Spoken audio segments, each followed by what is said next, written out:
गव्हाच्या शेतीसोबतच वहिनीच ही सिंचन. मित्रांनो, हिवाळ्याची नुकतीच सुरुवात झाली होती. गुलाबी थंडी पडायला लागली होती. आमच्या शेतात तसंच आजूबाजूच्या पूर्ण शेतात गहू सिंचन करण्यायोग्य झाले होते. 3-4 दिवस आधीच बाबांनी मला म्हटलं की अरे श्रावण, शेतातले गहू सिंचन करण्यासाठी तयार झाले आहेत. तू आपल्या शेताला लागूनच असलेल्या पाटलाच्या वाड्यात जाऊन पाटील साहेबांना त्यांच्या विहिरीची मोटर पंप सुरू करून आपल्या शेतामध्ये पाणी घाल ब्र. मला तर हे काम कंटाळवाणं वाटायचं. पण मी त्यांना नकार देऊ शकत नव्हतो. त्यामुळे मी त्याच रात्री शेताला पाणी सिंचनसाठी जाणार म्हणून मी वडिलांना सांगितलं. पण त्याआधी मला पाटलांना कल्पना द्यायची होती म्हणून मी पाटलाच्या वाड्याकडे निघालो. पाटील साहेबांना पाणी देण्याबद्दल मोटर पंप लावून देण्याविषयी मी बोललो. त्यावर ते म्हणाले, अरे आज रात्री तर मी एका कार्यक्रमाला बाजूच्या गावी जाणार आहे आणि उद्याच वापस येणार. मी तर नसेल घरी पण माझी सुनबाई असेलच. तेव्हा रात्री घरी येऊन मोटर पंप सुरू करण्याबद्दल माझ्या सुनबाईला सांग. ती त्यात मदत करेल. मी त्यांना होकार भरला. आमच्या खेड्यात रात्री 11 नंतर लाईट यायची. त्यामुळे सर्व लोक रात्री शेतात जाऊन मोटर सुरू करून सिंचन करायचे. दरवाजाच्या आडून त्यांची सुनबाई आमचं बोलणं ऐकत होती. ती माझ्याकडेच बघून स्मितहास्य करत होती. मला तिचं ते गोड हास्य बघून कळून चुकलं की आज रात्री 2 मोटर पंप एकाच वेळी सुरू होणार आहेत. मग त्या रात्री मी मफलर, जॅकेट, दंडा आणि टॉर्च घेऊन पाटलाच्या वाड्याकडे निघालो. 10:30 वाजले होते. वाड्यात शिरताच माझ्यावर कुत्री भुंकायला लागले. तसा मी त्यांच्यावर लाठी उगारली. आमचा तो आवाज ऐकून पाटलाची बायको आपल्या सुनबाईला म्हणाली, अगं सुनबाई बघ बर कोण आले बाहेर. तशी ती दरवाजा उघडून बाहेर आली. मला तिच्या चेहऱ्यावर वेगळीच चमक दिसत होती. मी म्हणालो, आमच्या शेतात सिंचन करायचं आहे, त्यासाठी मोटर पंप सुरू करण्यासाठी मी आलो होतो. यावर ती म्हणाली, हो मला माहिती आहे. थांब थोडा मी आलेच. मी तिथल्याच एका खाटेवर बसलो. अजून लाईट यायची होती. म्हणून मग मी तिथे शेकोटी पेटवली. वहिनी सुद्धा एक कंदील घेऊन हात शिकायला आल्या. मी म्हटलं, वहिनी पाटील साहेब गेले का कार्यक्रमाला? ती म्हणाली, हो ना, संध्याकाळीच गेले, आता सकाळी येणार. त्या शेकोटीच्या प्रकाशात मला त्या पाटलाच्या सुनेचा अतिशय मनमोहक दर्शन घडत होतं. काय रूप होतं तिचं, अगदीच घरंदाज. रात्रीची वेळ असल्याने तिने आपले दागदागिने तर काढले होते, पण तरीही तिचं ते भारी सौंदर्य अजूनही तिच्या चेहऱ्यावर आलेलं होतं. सावळी होती पण भरभक्कम. तिने साडी परिधान केली होती. तिच्या साडीचा पदर बाजूला सरकला होता. त्यामुळे मला तिच्या ब्लाऊजमधून तिच्या मावांच्या काही भागांचे दर्शन घडले. त्या रात्री तेवढं दृश्य बघून माझ्या अंगात ऊब चढायला लागली. लाईट आली आणि वहिनी मला म्हणाली, अरे श्रावण, लाईट आली, चल आता आपण शेताकडे जाऊ. मग मी ती शेकोटी विझवली आणि मग आम्ही दोघे त्या अंधाऱ्या रात्री टॉर्च घेऊन त्यांच्या घरामागे काही अंतरावर असलेल्या शेताकडे निघालो. चालत असताना आम्ही गप्पा मारत होतो. मी त्यांना विचारलं, वहिनी, भाऊ तर बऱ्याच दिवसापासून मुंबईला आहेत ना, तुम्हाला त्यांची आठवण येत नाही का? तुम्हाला करमत नसेल ना त्यांच्याशिवाय? यावर ती म्हणाली, तर काय झालं, तू आहेस ना आता. असं म्हणून ती माझ्याकडे बघून हसायला लागली. मलाही तिच्या मनातलं कळलं. तिच्या मनात शिजत असलेली खिचडी मला कळली. आता आम्ही आमच्या शेतात पोहोचलो. वहिनीने मोटर पंपचा ताला खोलला आणि मोटर पंप सुरू केला. मग मी त्या पाण्याची दिशा माझ्या शेताकडे केली. तसं माझं शेत सिंचायला लागलं. थंडी वाढत होती म्हणून मग मी वहिनीला म्हटलं, वहिनी आपण येथे शेकोटी पेटवूया.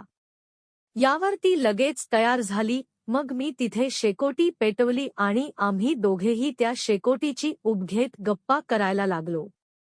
मी म्हटलं, वहिनी, तुमच्या पतींची कमतरता मी कसे काय पूर्ण करू शकतो? यावर ती म्हणाली, आता हे पण का तुला सांगायलाच हवं का? आता याच्यापेक्षा आणखी कोणती चांगली संधी हवी तुला? तिने हिरवा सिग्नल देताच मी तिच्या खांद्यावर हात ठेवला. तिने माझ्याकडे तिरक्या नजरेने बघितले. माझी हिंमत आणखी वाढली. तसा मी तिचा पदर खाली टाकला आणि तिला माझ्याकडे खेचले. मी तिला विचारलं, वहिनी, ह्यावेळेस कोणी येणार तर नाही ना? ती म्हणाली, अरे, इतक्या रात्री इथे कोण येत मरायला? तू कर तुझं काम. असंती म्हणताच मी तिला माझ्या मांडीवर बसवले आणि तिच्या पाठीवरून हात फिरवायला लागलो. तिने मला मिठी मारली.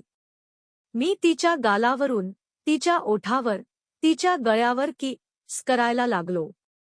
मी तिची जीभ माझ्या तोंडात घेतली आणि एक लांब किस घेतला. मी ब्लाऊजमध्ये हात घातला आणि त्याचवेळी ती माझ्या पॅन्टमध्ये हात घालून माझा सोट्या हलवायला लागली. मी तिचा ब्लाऊज आणि ब्रा खोलली आणि तिचे ते उघडे माऊ मी चोखायला लागलो. दोन्ही हातात मी तिचे मम्मे धरले आणि तिचे कडकनी पल्स चुसायला लागलो. वहिनींच्या तोंडून गोड सुस्कारे यायला लागले. मी तिची साडी सरकवत कमरेवर आणली आणि तिच्या चड्डीत हात घालून तिच्या छकुलीत बोट घातले. तिची पुच्ची चांगलीच ओली झाली होती. मी माझे बोटे तिच्या छकुलीत घालून आतबाहेर करायला लागलो तशी ती त्यातून पाणी सोडायला लागली. इकडे मोटर पंपातून पाणी निघून माझं शेत सिंचत होतं तर इकडे मी तिच्या छकुलीत बोटे आत बाहेर करू तिची छकुली सिंचत होतो. मग मी वहिनींना विचारलं, वहिनी, भाऊंनी तुमची छकुली कधी चाटली आहे का? यावर ती म्हणाली, नाही तर. हे घाणेरडे काम आहे. मी म्हणालो, वहिनी, काही घाणेरडे नाही. आज तुम्हाला छान मजा येईल बघा. तुम्ही माझी कला बघाच. यावर मग ती तयार झाली. नी तिची साडी सोडली आणि मीही पूर्णपणे ना गडा झालो. मग त्या मोटर पंपच्या पाण्याने आम्ही आमचे जन्नांग धुतले आणि मग कोरडे करून मी वहिनींना तिथल्याच गवतावर लेटवलं. तिने तिच्या मांड्या फाकविल्या आणि मग मी माझे ओठ तिच्या छकुलीवर चिकटवले आणि चाटायला लागलो. वहिनींना मजा यायला लागली. ती माझं डोकं तिच्या जांघेला दाबत होती. मी तिच्या गादीत एक बोट घातला आणि तिची केसाळ छकुली चांगली चाटली. मला तिला विचारलं, वहिनी, तुम्ही तुमच्या शेतांची कापणी केली नाही का? ती म्हणाली, अरे, काय फायदा छाटणी करून. कुणासाठी छाटणी केली असती. पण आता तू काळजी करू नकोस. तू आहेस ना आता. बघ मी माझे शेत कसे छाटते ते. मी तिला लवकर छाटायला सांगितले आणि परत पाटलाच्या सुनेची केसाळ छकुली चाटायला बसलो. मग मी तिला उठून बसवलं आणि माझा सोट्या तिच्या तोंडात घातला. माझा सोट्या चुस्त. ती म्हणाली, श्रावण खूप दिवसांनी चोपत आहे असला माल. असं म्हणून ती हसायला लागली. मग मी परत तिला गवतावर लेटवलं. तिचे पाय माझ्या खांद्यावर ठेवले आणि तिच्या छकुलीत माझा सोट्या कोंबला आणि तिला चोदायला लागलो.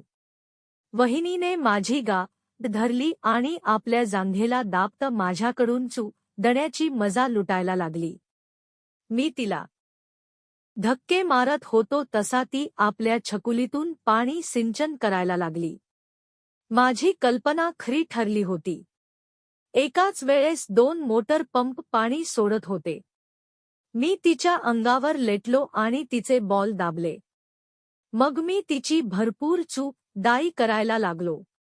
त्या अंधाऱ्या रात्री शेकोटीच्या उबेत आम्ही आमच्या शरीराची उब एकमेकांना देत होतो.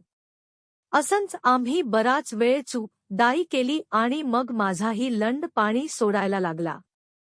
आता 2 नव्हे तर 3 मोटर पंप सुरू झाले होते. मी माझे पाणी तिच्या छकुलीवर सोडलं आणि मग आम्ही दोघंही शांत झालो. माझ्या शेताला पाणी देणे पहाटेपर्यंत सुरूच राहणार होतं. त्यामुळे ती रात्र पहाटेपर्यंत मी स्वतःच्या शेतीसोबतच वहिनींच्या केसानं छकुलीचंही माझ्या विर्याने सिंचन केलं आणि मग पहाटे आम्ही घरी परतलो.